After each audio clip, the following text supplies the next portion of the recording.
Your destiny is here.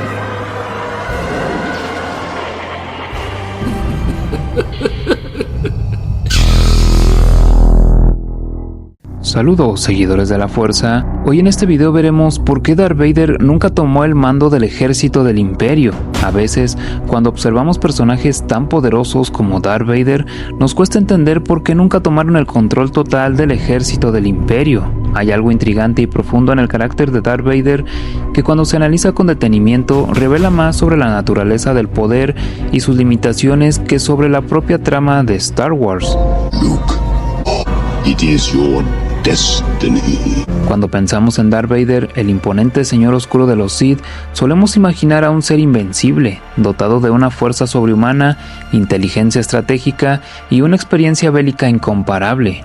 Sin embargo, es curioso que nunca llegara a tomar el control absoluto del Imperio Galáctico, una fuerza que, por su tamaño y poderío, podría haber sido dirigida por alguien con sus capacidades. Pero, ¿por qué no lo hizo? ¿Por qué, pese a su evidente competencia, siempre permaneció en las sombras, subordinado a otros oficiales del Imperio? I find your lack of faith disturbing. Vader, release him. As you wish.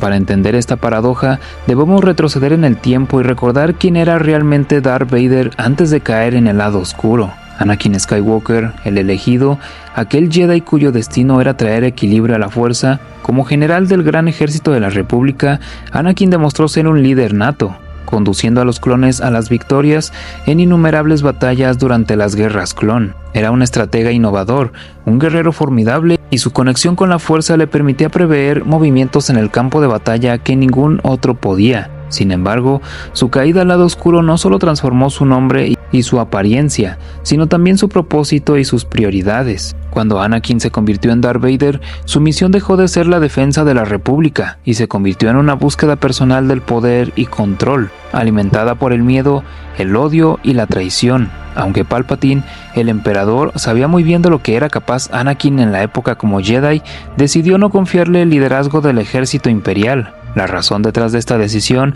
es más profunda de lo que parece a simple vista. Palpatine, a diferencia de muchos otros, no buscaba el poder para dárselo a otro, sino para él, ya que para Palpatine el Imperio Galáctico no era un fin último, sino un medio para lograr su verdadero objetivo, la dominación absoluta a través del lado oscuro de la fuerza. Sabía que para controlar la galaxia no bastaba con comandar ejércitos o conquistar territorios. Lo que realmente necesitaba era una estructura de poder autosuficiente, capaz de operar sin su constante supervisión, de modo que él y su aprendiz, Darth Vader, pudieran concentrarse en lo que realmente les interesaba, la expansión del lado oscuro y la erradicación de cualquier amenaza que pudiera surgir. Así, en lugar de situar a Vader al frente del ejército, Palpatine le confió el liderazgo de los Inquisidores, una fuerza de élite dedicada a cazar a los Jedi supervivientes y eliminar cualquier rastro de la antigua orden. Los Inquisidores eran en su mayoría ex-Jedi, que tras sucumbir al lado oscuro, se convirtieron en instrumentos de la voluntad de Palpatine y Vader. Esta misión no era menos importante que la del ejército imperial, de hecho, era fundamental para asegurar el dominio de los Sith. Sin embargo, esta separación de poderes también refleja algo más profundo sobre la naturaleza de los Sith y su relación con el poder militar. Los Sith, por su propia naturaleza, nunca encajaron en las rígidas estructuras del Imperio, mientras que los oficiales imperiales operaban bajo un código de disciplina y jerarquía. Los Sith se guiaban por la ambición, la traición y la búsqueda personal de poder. Para Palpatine, el Imperio era una herramienta, un vínculo para canalizar su influencia, pero no era el objetivo final. Necesitaba que la maquinaria imperial funcionara de manera autónoma, de modo que él pudiera ejercer su voluntad sobre la galaxia sin tener que preocuparse constantemente por la administración diaria del imperio. Por eso, Darth Vader, a pesar de su inmenso poder, no era el líder militar que el imperio necesitaba. Su misión, aunque crucial, era demasiado personal, demasiado enfocada en la erradicación de los Jedi y la consolidación del poder del lado oscuro. Mientras el Imperio luchaba por expandir su control sobre la galaxia, Vader estaba más interesado en cazar a los últimos remanentes de la Orden Jedi, asegurándose de que nunca más se levantara una amenaza contra los Sith. Esta obsesión, aunque comprensible desde su perspectiva, lo alejaba de la verdadera misión del Imperio y lo convertía en un líder ineficaz en el contexto militar. Esto se pone de manifiesto de manera evidente durante la batalla de Hoth en El Imperio Contraataca. Aquí vemos a Vader obsesionado con la captura de Luke Skywalker, su propio hijo, en lugar de concentrarse en destruir a la Alianza Rebelde, mientras que la batalla en Hoth podría haber sido una oportunidad para aplastar a la rebelión de una vez por todas.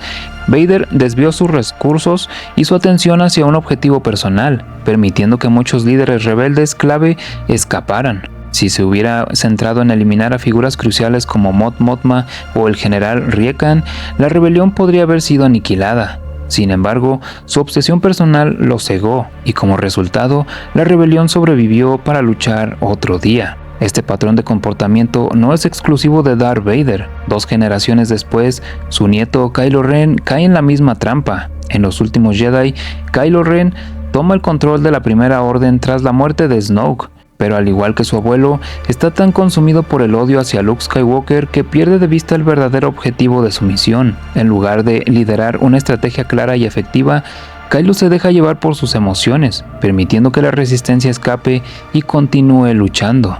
Lo que esto nos dice es que el poder, cuando se combina con una agenda personal, puede convertirse en una carga en lugar de una ventaja. Los Sith, aunque poderosos, no están diseñados para liderar ejércitos o comandar naciones. Están diseñados para manipular, para corromper y para usar el poder a su favor, sin importar las consecuencias para los demás. Palpatine, Darth Vader, Kylo Ren, todos demostraron que cuando el poder se utiliza para satisfacer deseos egoístas, los resultados pueden ser desastrosos, no solo para ellos, sino para todos aquellos que buscan controlar. Entonces, ¿qué le pasó? Se volvió muy poderoso. Lo único que temía era perder su poder, lo que finalmente sucedió. Y aquí es donde llegamos a la moraleja de esta historia. El poder en sí mismo no es bueno ni malo, es neutral, una herramienta que puede ser usada para crear o destruir. Sin embargo, el poder sin sabiduría, sin una comprensión clara de sus límites y de sus consecuencias, puede convertirse en una fuerza destructiva. Aquellos que buscan el poder solo para satisfacer sus propios deseos, sin considerar el bienestar de los demás, están condenados a repetir los errores del pasado. Como nos enseñan los Sith, el poder sin control, sin propósito más allá del beneficio, es una carga que puede llevar a la ruina, tanto el individuo como de aquellos que lo rodean. Así que cuando pensamos en Darth Vader, no solo vemos a un villano, sino a un ser complejo, atrapado entre su inmenso poder y su incapacidad para usarlo de manera efectiva. Al final, su tragedia no fue que no pudiera liderar el ejército del Imperio, sino que en su búsqueda de poder, perdió de vista lo que realmente importaba, y con ello se condenó a sí mismo y a aquellos que lo intentaban proteger. Esto es un recordatorio de que el poder sin propósito y sin sabiduría, en última instancia, es una maldición.